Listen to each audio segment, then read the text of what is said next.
Shalom, shalom. Wow, senang sekali bisa kembali melayani Anda. Saya ingin khotbah tentang pengenalan akan Tuhan. Saudara, ciri orang yang mengenal Tuhan. Ingat, orang yang Kristen, ke gereja, bisa doa, bisa baca firman, belum tentu sungguh-sungguh mengenal Tuhan. Kita mau belajar ciri orang yang sungguh-sungguh mengenal Tuhan dari firman Tuhan. Mari kita lihat firman Tuhan. 1 Yohanes 2 ayat yang ketiga. Kita baca sama-sama. 3, 2, 1. Dan inilah tandanya bahwa kita mengenal Allah, yaitu jikalau kita menuruti perintah-perintahnya. Orang yang sungguh-sungguh mengenal Allah pasti akan menghidupi firman Allah. Katakan amin. Saudara, kita tidak mungkin taat kepada orang yang kita nggak kenal. Hubungan tuh ada levelnya. Pertama kita kenal, lalu kita percaya, baru kita dengar. Kalau saya ajak salah satu jemaat yang mungkin Tena tidak kenal, lalu saya dan jemaat itu menawarkan minuman kepada Tena. Saya yakin Tena akan memilih minuman yang dari saya dibandingkan jemaat yang dia tidak kenal. Anda setuju? Karena kita tidak tahu orang itu kasih kita minum apa. Orang itu kasih kita makan apa. Kita cari restoran aja, kita cari yang viral, yang kita kenal. Kadang-kadang kita ke supermarket aja, kita pilih biskuit, kita pilih yang mereknya familiar, benar nggak? Yang kita beli pasti yang kita tahu. Oh, merek ini. Terbukti orang kalau ke luar negeri, yang dibeli itu aja, nggak usah ke luar negeri. Orang kalau keluar kota, yang dibeli pasti yang mereka dengar. Coba saya mau tes jemaat ICI, tahu makanan daerah nggak? Kalau ke Kupang apa yang terkenal? 100 buat Anda. Sei. Kita tes lagi. Kalau ke Papua harus makan apa? Papeda. Selain papeda, temennya apa? Kalau makan papeda sama apa? Ikan kuah kuning. Pintar sekali. Oke. Ikan apa di Papua yang dilarang makan tapi enak sekali? Hah? Bukan Mbak Arwana. Napoleon 100 buat Ibu Hedi. Luar biasa. Ini kalau bikin cepat tepat menang berapa kaos nih. Saudara, kita akan mempercayai seseorang yang kita kenal. Dan kita akan mentaati seseorang yang kita percayai. Setuju? Nah, dengan Tuhan, kalau Anda sungguh-sungguh mengenal Tuhan, Anda pasti taat firman Tuhan. Sederhana firman Tuhan ya. Nah, orang yang beriman tandanya gini, dia hidup sesuai firman. Pertanyaan saya gini, orang bisa baca kamu Kristen gak meskipun kamu gak ngomong? Waktu saya pergi ke satu tempat, ada orang yang sopan, lemah lembut. Terus di ujungnya dia bilang gini, puji Tuhan Bu. Saya langsung, kamu Kristen ya? Saya tahu terdengarnya, kok cuma kata puji Tuhannya yang bikin kita tahu orang Kristen? Karena cuma orang Kristen yang bilang puji Tuhan. Gitu kan? Tapi gini, orang itu enggak beriman hanya karena kata-katanya rohani. Dikit-dikit puji Tuhan, dikit-dikit haleluya. Bukan gitu. Tapi orang yang benar-benar beriman tuh hidupnya melakukan kebenaran. Lukas 6 ayat 46. Kita baca sama-sama. Mengapa kamu berseru kepadaku, Tuhan, Tuhan, padahal kamu tidak melakukan apa yang aku katakan? Saya ketemu sekelompok orang yang rajin berbuat dosa. Hebat ya? Kalau ada orang kan rajin kerja. Ini rajin berbuat dosa. Tetapi guess what? Kalau saya diundang, mereka bikin ibadah. Ada satu alasan mengapa saya mau ketika mereka undang. adalah karena saya tahu, saya seperti Yunus yang diutus Tuhan pergi ke Niniwe supaya bangsa itu bertobat. Sebenarnya kalau dipikir-pikir kurang kerjaan. Ngapain buang waktu? Cuma ngomong di depan segelintir orang. Ya katakanlah 15 gitu. Tapi saya tahu, saya punya misi, saya datang ini untuk sampaikan kebenaran firman. Saya tahu mereka hidup dalam dosa, dan saya khotbah, saya hajar habis-habisan.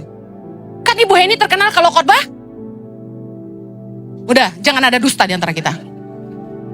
Terkenalnya? Nah gitu dong, jangan marah-marah. Penekanan.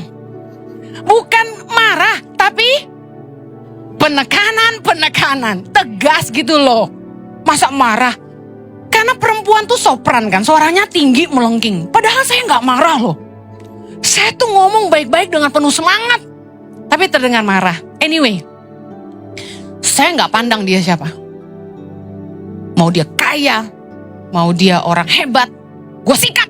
Anyway, saya sampaikan kebenaran firman. Buat apa? Panggil pendeta khotbah seperti Anda datang ke gereja, kalau Anda tidak mau dengar firman dan Anda tidak mau lakukan. Apa nggak capek ke gereja? Kan Bu Heni, kita orang-orang rohani harus datang ke gereja tiap minggu. Kalau nggak ke gereja tuh dimarahin mama. Kalau nggak ke gereja dimarahin papa gitu. Anak muda ya, bener nggak? Anak-anak kita dimarahin kan, diancam kan? Nggak ke gereja nggak main game seminggu, bener nggak? Saudara, orang tuh ke gereja belum tentu karena mereka mengenal Allah dan rindu mengenal Allah. Mereka ke gereja supaya mereka feel good aja. Soalnya gini, kalau belum ke gereja tuh kurang afdol. Paham gak kurang afdol? Beda generasi nih. Ada yang kurang gitu lah. Kayak yang belum lega. Jadi orang ke gereja cuma biar lega. Bukti. Gak semua orang ke gereja dengar firman. Saya mendapati banyak jemaat yang datang ke gereja cuma numpang tidur aja. Udah pernah saya posting kan di Instagram. Pengerja ada yang bilang, kok bugem gitu sih? Gak boleh dong foto-foto jemaat tidur. Kan gue fotonya dari belakang. Supaya jadi pelajaran. Awas tidur lagi. Gue cari, gue foto lagi. Dengar baik. Orang yang mengenal Allah bukan karena rajin ke gereja. Orang yang mengenal Allah bukan karena dia hafal ayat banyak. Orang ke gereja bukan karena bahasanya haleluya, haleluya. Orang yang mengenal Allah tandanya dia taat akan perintah Allah. Dia menghidupi kebenaran. Dia lakukan firman Tuhan. Jadi kalau Anda ke gereja, jangan cuma manas-manasin kursi gereja and then feel good and go home. Laporan sama pacar di rumah, gue udah ke gereja. No. Kalau ke gereja itu dengerin khotbah. Try to grab something. Pastikan Anda belajar sesuatu dan hidupi itu. Pulang ini PR. Seminggu ke depan. Setiap hari. Ambil satu ayat dan hidupi. Bisa? Minggu depan kumpul ya. Kumpul PR. Gampang gak sih lakukan itu? Kenyataannya, gak semua orang beriman menghidupi firman. Bohong jalan terus. Nipu jalan terus. Jahat sama orang. Herannya gini, orang Kristen itu kalahnya selalu soal uang. Uang bener-bener bicara gitu. Orang tuh langsung bisa kelihatan aslinya kalau udah urusan sama uang. Gak cuma uang. Emosi. Marah-marah berlebihan. Ibu Heni juga marah-marah. Beda. Ibu Heni penegasan, penekanan. Saya gak pemarah. Dengar. Saya dengar banyak orang Kristen yang kalau di gereja kelihatan alim. Sopan kayak Anda gini. Tapi kalau di jalanan, kurang ajar loh. Berantem sama orang di jalan, gak bisa mengendalikan emosi. Marah-marah sama orang di luar, memandang rendah. Tukang parkir, security, pembantu di rumah diteriakin, marah-marahin, galak, pelit. My God, orang Kristen. Tiap kali kita kumpul sama leader-leader, Saya selalu tanya sama pemimpin divisi parkir ICI. Namanya divisi umum. Baru saya khotbah minggu lalu. Di kabupaten mana ya saya lupa. Saya bilang gini, jemaat, susah sekali cari pengerja yang mau melayani di parkiran. Tolong kalian itu jangan suka marah-marahin mereka. Baru pulang gereja jangan marah-marah. Padahal saya bercanda. Intinya mau lu baru pulang gereja atau enggak, jangan suka marah-marah. Lu kan orang gereja, anak Tuhan. Masa pemarah gitu loh intinya. Baru saya ngomong gitu sampai parkiran. Orang itu bawa mobil ngebut. Zeng. Kalau duduk di sini bertobat kau. Itu pemimpin divisi ini langsung pelan pak. Cuma disuruh pelan. Gak terima. Mobil berhenti. Turun. Ngajak berantem. Bayangin. Ini jemaat. Apa tamu numpang lewat? Saya harus ngedidik jemaat ICI. Kalau kamu mau Tuhan dipermuliakan dalam hidupmu, hidupi imanmu. Live your faith. Jangan cuma jadi agama, name tag, gue Kristen, hashtag gue Kristen, hashtag gue udah ke gereja. No, live your faith. Apaan baru pulang gereja, ngebut-ngebut dikasih tahu marah. Kita ini gereja anak-anak di seberang. Tim divisi parkir harus nyebrangin anak-anak sama anak remaja. Jadi mereka punya alasan kenapa Anda nggak boleh ngebut. Di mana-mana, kakek-kakek juga tahu di parkiran nggak boleh ngebut. Itu pinter. Katakan kan kinimu, keluar gereja jangan ngebut-ngebut. Dikasih tahu marah, malah turun dari mobil. Saya tuh nggak percaya loh, jemaat ICI kayak begitu. Karena saya taunya jemaat ICI tuh manis-manis, kayak gula-gula. Saya bilang, bener Bu Gem. Sampai turun ngajak berantem katanya. Aduh jangan dong, katakan kanan kirimu, jangan gitu dong. My God. Banyak orang yang ngaku percaya Tuhan, tapi hidupnya gak melakukan firman. Kelakuan. Yuk, orang yang beriman menghidupi firman. Tanda orang yang mengenal Tuhan, mereka melakukan firman Allah. Banyak orang yang menyebut dirinya hamba Tuhan. Firman Tuhan berkata dalam Matius 7 ayat 15. Waspadalah terhadap nabi-nabi palsu yang datang kepadamu dengan menyamar seperti domba. Tetapi sesungguhnya mereka adalah serigala yang buas. Baca 16. Dari buahnya lah kamu akan mengenal mereka. Saya skip, balik lagi ke ayat 17. Demikianlah setiap pohon yang baik menghasilkan buah yang baik. Sedangkan pohon yang tidak baik menghasilkan buah yang tidak baik. Ayat 20. Jadi dari buahnya lah kamu akan mengenal mereka. Dengar, Anda jangan gampang tertipu. Ini akhir zaman. Yesus udah kasih tahu. Ada nabi-nabi palsu yang menyamar seperti domba, tapi sebenarnya mereka serigala. Saya lagi nanganin konseling dari istri almarhum teman baik. Suaminya meninggal waktu COVID. Tapi sebelum meninggal, orang ini memang cinta Tuhan. Dia dekat banget sama pendeta-pendeta karena suka menjamu mereka. Kami salah satu hamba Tuhan yang pernah di-treat, di hospitality sama dia. Makanya kita jadi kenal baik. Orangnya murah hati sekali. Nah, ada hamba Tuhan ini yang sengaja nempelin dia, soalnya dia kaya. Ditempel. Sampai akrab banget. Dan yang cilaka gini, suka nyampain pesan Tuhan. Dan suka bilang gini, saya lihat di rumah kamu ada roh ini, roh itu. Nah, dia percaya. Nih saya kasih tahu orang Kristen. Jangan suka yang klenik-klenik. Orang manusia tuh ya, cenderung sukanya yang gaib-gaib gitu loh. Nih, batu ini kamu cium 3 kali. Ntar enteng jodoh. Udah pasti dicium. Saya bawa grup ke Vatikan Roma.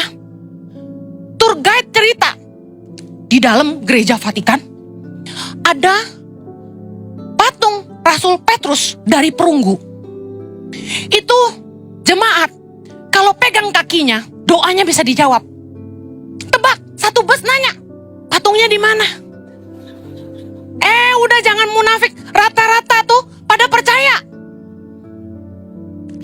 Di Korea ada tempat gantung-gantung, apa itu, gembok cinta.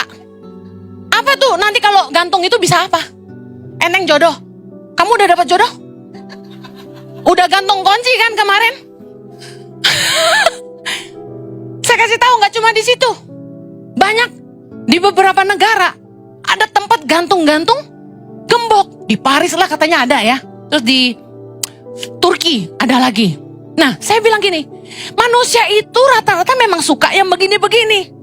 Jadi kalau mau jadi hamba Tuhan yang hantuocien, banyak duit, gue tinggal merem-merem, gue bilang gini, kamu lagi ada masalah ya? Siapa yang gak ada masalah coba? Gue yang pendeta aja ada. Tuhan taruh di hati saya, ada doa kamu yang belum dijawab. Masya Allah, siapa yang ada doa yang gak dijawab? Ada, bener gak? Selalu yang gitu-gitu tuh, kita demen. Oh ya, terus Tuhan ngomong apa? Apalagi? Jangan pernah mendukunisasi hamba-hamba Tuhan. Pendeta juga keren. Pendeta juga manusia. Sama-sama kalau mati kembali ke tanah. Saya kasih tahu, pendeta gak lebih tahu dari kamu. Karunia orang beda-beda. Jangan pernah jadiin hamba Tuhan dukun. Hamba Tuhan ini lihat celah itu. Karena orang ini gampang dibikin percaya, dipegang sama dia. Satu kali kasus, almarhum ini, kenalan saya ini, punya masalah perselisihan sama adik kandungnya. Masalah harta warisan. Pendeta ini masuk dan bilang gini, biar harta lu aman, aset lu balik nama ke gua. Soalnya kalau balik nama ke istri lu, masih bisa. Ya kan? Entah gimana dia nyuci otaknya. Kenalan saya ini nurut. Saya rasa sih udah pakai sedikit guna-guna di situ ya. Nggak mungkin dengan secerdas itu bisa lakukan. Singkat cerita, aset ratusan miliar pindah nama. Lalu pandemi. Beliau meninggal. Istrinya minta balik dong. Suami saya udah meninggal. Bisakah balik nama ke saya? Karena ini warisan buat anak-anak saya. Anaknya masih kecil-kecil, cowok 2. Guess what? Hamba Tuhan ini gak mau balikin. Dia kasih jawaban apa? 2 pilihan. 1, lu harus nikah sama gua. Padahal hamba Tuhan ini udah punya istri. Yang kedua, lu beli balik dari gua 100 miliar, dia bilang. Udah berduka, ditimpa tangga. Dia bingung. Lu pendeta bukan? Sampai istrinya ini panggil gembalanya untuk menengahi. Gembalanya aja gak bisa apa-apa.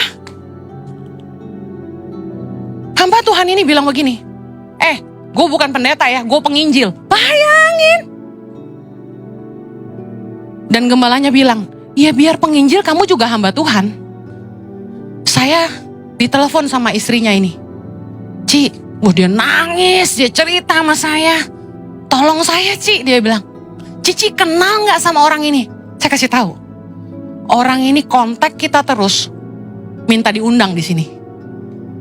Orang ini kontak saya terus, supaya bisa talk show sama saya di YouTube saya. Saya gak pernah mau. Saya bilang sorry, nilai kita beda. Kalau kamu domba, kamu bisa cium itu serigala atau domba. Amin. Begitu saya dengar ini, wah saya marah banget. Saya kasih tahu, kalau yang pendeta aja bisa begini, gimana jemaat? Dengar firman Tuhan ini, kedengarannya sederhana. Tapi pertanyaan saya, kamu hidupi gak iman kamu? Kamu lakukan gak firman Tuhan? Benar-benar lakukan firman gak kita ini? Atau kita cuma main gereja-gerejaan? Jangan cuma duduk dengar khotbah, pulang lupa. Yang bagian lucu-lucu aja yang kita ingat. Jemaat ada beberapa ke saya, Ci, undang dong pendeta yang ini. Saya bilang, kenapa? Lucu. Lu nonton lawak aja mendingan. Saya tahu gak, saya pernah marahin suami saya. Waktu dulu dia pelayanan, Pak Jojo tuh terkenal lucu.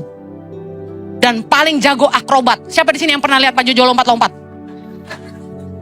Aduh, itu suamiku. Terkenal kayak kanguru. Dia kalau khotbah bisa tiarap, bisa gaya Delila, buka baju. Wah, genit banget. Saya sampai terpesona. Ini laki gue nih. Sampai begitu pulang, sepanjang dia khotbah 45 menit, jemaat ngakak gak habis-habis. Semua happy. Semua sayang Pak Jojo. Pulang istrinya yang marah. Saya bilang, stop melucu seperti itu. Kamu membuat jemaat gak fokus sama firman yang kamu bagikan karena kamu acting terlalu banyak. Kaget dia. Makanya ya, jemaat muji-muji ya, istri yang berani mengatakan yang sebenarnya. Bukan saya gak suka melucu, saya gak sengaja melucu, Anda ketawa. Tapi saya gak mau sampai gurauan saya membuat Anda lupa isi khotbah yang sebenarnya. Bahwa Anda harus pulang dan lakukan firman Tuhan, jangan cuma baca. Dengerin khotbah udah tiap hari, ikuti Instagram Henny Kristianus, dengar tiap hari. Tiap hari ada daily devotion. Jangan cuma like doang. Lakukan firman Tuhan. Amin. Udah gitu banyak yang nonton, sedikit yang like. Lu yang tinggal nge-like gratis aja lu pelit. Gimana mau bayar perpuluhan? Haleluya. Apaan sih jadi ngomong duit gitu ya? Soalnya saya tadi dikasih lihat sama pengerja, amplop persembahan disoek-soek, dirobek-robek. Saya sedih juga sih. Udah ngasih enggak? Tuh amplop kan beli. Kita sengaja bikin amplop tuh yang kualitas top.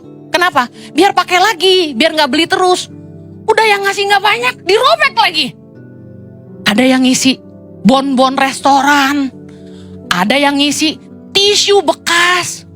Aduh, kalau nggak mau ngasih, jangan ngasih. Jangan ngerjain yang ngitung persembahan, kasihan. Anda Kristen nggak? Hidupi iman, lakukan firman Tuhan. Jangan NATO, no action, talking only. Amen. Orang itu baik nggak baik kata Yesus, lihat dari buahnya, lihat hidupnya. Jangan suka terpesona sama penampilan pendeta. Cantik, ganteng. Heran kalau diposting yang dipuji, Bu Henny makin muda, Bu Henny cantik. Terima kasih. Tapi dengerin gak khotbahnya? Yuk, pulang ini harus berubah. Iman harus nyata dalam kehidupan. Katakan sama-sama, iman harus nyata dalam kehidupan.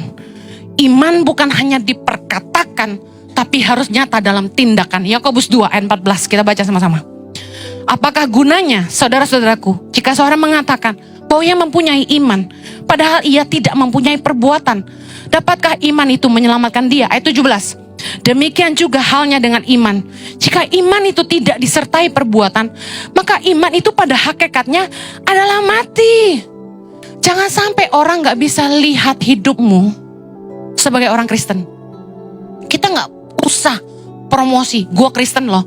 Orang harus bisa lihat kamu Kristen. Gaya hidupmu. Jangan suka ngomong jorok. Jangan suka bentak-bentak orang. Jangan kurang ajar. Hidupi firman. Murah hatilah. Mudah mengampuni. Suka nolong orang. Jangan mata duitan. Amin. Jangan serakah. Hidup berbagi. Jangan ngutamain diri sendiri. Harus pikirin orang lain. Bukankah semua itu firman Tuhan? Haleluya. Jangan aji mumpung. Udah bolak-balik saya khotbahin soal WC gak boleh jorok. Pikirin orang lain yang pakai setelah kamu. Jangan aji mumpung. Ditraktir orang makan, jangan serakah. Tahu dirilah. Saya berharap jemaat ICI beda. Orang lihat kamu langsung gini, kamu Kristen ya? Keren. Yang kedua, ciri orang yang sungguh-sungguh mengenal Tuhan. Hidup dalam ketaatan kepada kehendak Tuhan. Ibrani 11 ayat yang ke-7. Kita baca sama-sama. Karena iman, maka Nuh dengan petunjuk Allah tentang sesuatu yang belum kelihatan, dengan taat mempersiapkan bahtera untuk menyelamatkan keluarganya. Sampai situ aja. Kemudian ayat 8. Karena iman Abraham taat ketika ia dipanggil untuk berangkat ke negeri yang akan diterimanya menjadi milik pusakanya. Lalu ia berangkat dengan tidak mengetahui tempat yang ia tujui. Perhatikan kesamaan dari keduanya. Dua-duanya dipanggil Allah. Nuh dengan petunjuk Allah disuruh bangun bahtera. Semua visi yang dari Tuhan itu awalnya gak bisa kelihatan. Saya jujur gak pernah kebayang tangan pengharapan akan menjadi seperti hari ini ketika Tuhan bicara kepada saya untuk memulainya. Apapun yang Tuhan suruh kita kerjakan, awalnya itu gak kelihatan dan gak menjanjikan. Tapi dikatakan Nuh taat, Abraham taat. Karena apa? Karena iman. Nah, saya mau jelasin. Iman bukan nekat, tapi taat. Ada orang bilang gini, wah udah beriman gue, nekat aja deh. Enggak. Yuk belajar yuk. Ketaatan itu lahir dari iman. Nuh dan Abraham memiliki iman karena mereka itu mendengar Tuhan dan mengenal Tuhan. Saya buktikan. Kejadian 6 ayat 9. Inilah riwayat Nuh. Nuh adalah seorang yang benar dan tidak bercela di antara orang-orang sezamannya. Dan Nuh itu hidup bergaul dengan Allah. Perhatikan, sebelum Tuhan suruh Nuh bangun bahtera, Nuh itu mengenal Tuhan. Makanya dia taat. Hubungan melahirkan ketaatan. Abraham kenal Tuhan. Kejadian 12, pertama kali Tuhan panggil Abraham. Yang kedua, Kejadian 17 ayat 1. Ketika Abraham berumur 99 tahun, Tuhan menampakkan diri kepada Abraham. Lihat, Tuhan mengenal Abraham dan Abraham mengenal Tuhan. Makanya dia disebut bapak orang beriman. Tapi imannya bukan tanpa dasar. Iman Nuh dan iman bapak Abraham punya dasar. Dasarnya apa? Hubungan dengan Tuhan. Mereka bergaul dengan Tuhan. Mereka mendengar Tuhan. Ingat, firman Tuhan berkata dalam Roma 10 ayat 17. Jadi, iman timbul dari pendengaran. Dan pendengaran oleh firman Kristus. Iman akan timbul kalau Anda mengenal Tuhan sungguh-sungguh. Anda punya hubungan dengan Tuhan. Dan Anda sungguh-sungguh percaya firman Tuhan. Nuh berani melangkah, bangun bahtera. Sementara orang sezamannya berpikir Nuh gila. Karena gak ada yang pernah bangun bahtera. Nah, Nuh berani melangkah karena dia dapat petunjuk dari Allah dikatakan tadi. Iya kan? Karena iman maka Nuh dengan petunjuk Allah tentang sesuatu yang belum kelihatan, dengan taat mempersiapkan bahtera. Nah, Kejadian 6 ayat 13 sampai 22. Di situ secara detail Tuhan ngomong sama Nuh bahwa dia mau menghapus makhluk hidup yang ada di bumi. Dan dia mau Nuh bangun bahtera. Bahkan diajarin detail gimana cara bangunnya. Tuhan itu Tuhan yang detail. Dia selalu jelasin kamu harus bangunnya begini. Seperti persis yang saya alami. Tuhan suruh saya pilih anak-anak pedalaman yang berprestasi dari keluarga tidak mampu. Khususnya yatim piatu. Berkarakter pemimpin dan punya berkarakter baik. Berjiwa pemimpin dan punya karakter yang baik. Persis. Itu jadi SOP kita pilih anak-anak. Abraham berani melangkah karena ia dipanggil Allah. Tadi firman Tuhan berkata dalam Ibrani 11:8. Karena iman Abraham taat ketika ia dipanggil untuk berangkat. Persis. Saya berani pulang ke Indonesia, tinggalin Australia waktu Chloe Zoe umur 4,5 bulan. Karena Tuhan panggil saya. Kemarin baru orang tanya saya, Bu Heni, kok Ibu Heni nekat pulang ke Indonesia? Nggak punya kerjaan, nggak tahu mau bangun apa, kok mau pulang ke Indonesia? Saya bilang bukan nekat. Iman itu punya dasar. Dasarnya apa? Pengenalan akan Allah dan mendengar panggilan Allah. Kalau Anda mau punya iman dalam hidupmu dan Anda mau hidup melakukan kehendak Tuhan, Anda harus belajar bergaul dengan Tuhan. Di dalam doa-doamu, Anda harus ngerti komunikasi itu dua arah. Jadi kalau kita berdoa, jangan hanya bicara, meminta, dan meminta. Tentu di dalamnya ada ucapan syukur, ada mendoakan orang lain dan lain sebagainya. Tapi usahakan beri waktu Tuhan bicara kepada hidupmu. Diam dan bilang, Tuhan, berbicaralah. Aku siap mendengar. Katakan yang Tuhan mau. Bahkan jujur, di dalam doa saya cuma mengucap syukur dan bertanya, apa yang Tuhan mau? Saya selalu tanya Tuhan, apa yang Tuhan mau? What's next, Lord? Apa yang Tuhan mau aku buat? Itu doa saya. Jadi kalau Anda mau jadi orang yang punya iman dan ngerti kehendak Tuhan, Anda harus mulai bangun hubungan sama Tuhan. Jangan sibuk. Saya selalu ngambil waktu tenang.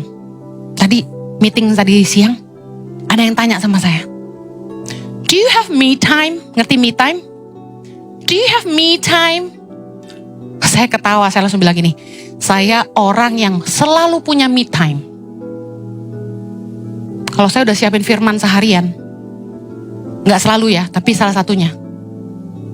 Habis mandi, saya duduk di kursi pijit, cicilan 12 bulan, saya nonton Netflix. Saya cari film yang saya suka. Saya nggak suka horor. Ngapain lu nakut-nakutin diri sendiri, cepat mati kan? Saya nonton either thrill yang seru gitu, atau komedi. Saya nonton. Saya nggak suka nonton drama Korea. Kenapa? Jadi ketagihan gak berhenti, terus nangis mulu. Ih, rugi, mata lu rusak loh. Jangan mau perasaanmu dipermainkan oleh film. Ya. Jadi saya nonton tuh harus bahagia. Wah, ketawa-ketawa sendiri. Suami saya pulang dengan berlelah-lelah karena banting tulang. Bilang gini, enak banget hidup lu. Suami saya, enak banget hidup lu. Karena dilihat saya nonton film pijit sambil ketawa-ketawa. Saya bilang, ini yang benar, itu salah. Kamu jangan terlalu sibuk. Relax boy, enjoy your life. Ya? Dengar, buat apa kita punya segalanya kalau kita gak bisa nikmatin hidup kita? Me time saya tuh murah. Mijit bos. Mbak, bisa ke rumah? Mijit ya? Mijit saya 2 jam. Meremelek. Kalau diajak ngomong, ya bu gini. Iya. Dengerin. Kita harus belajar punya waktu tenang. Saya tadi cerita me time. Tapi artinya gini, saya tuh ngatur waktu supaya hidup tuh gak terlalu sibuk. Kesibukan kita kadang-kadang menyita fokus kita. Awalnya kita sibuk mengerjakan kehendak Tuhan. Lama-lama kita lupa Tuhan. Jangan sampai pelayananmu menarik fokusmu lebih banyak daripada Tuhan yang mempercayakan pelayanan itu. Jangan sampai begini, Tuhan yang mempercayakan kekayaan, tapi kemudian kekayaan itu yang menarik fokusmu dari Tuhan. Apapun di hidup ini, tidak boleh membuat Tuhan lebih penting, kurang penting. Karena Tuhan harus yang terpenting. Amen. Ingat, iman bukan nekat, tapi taat. Anda gak bisa taat kalau Anda gak kenal Tuhan, gak dengar Tuhan. Ambil waktu pulang ini. Hidupi firman, punya hubungan sama Tuhan. Supaya imanmu tuh ada dasar. Dasarnya apa? Hubungan dan kepercayaan. Mari kita berdoa. Bapa, kami berdoa, ajar kami untuk terus bertumbuh dalam iman. Supaya kami terus belajar mengenal Tuhan. Supaya segala pelayanan, kekayaan, bahkan pertemanan tidak menjadi lebih penting daripada Tuhan itu sendiri dalam hidup kami. Karena Engkaulah segalanya. Dan kami rindu untuk mengenal-Mu lebih lagi. Tolong umat-Mu supaya mereka boleh peka dengan Tuhan.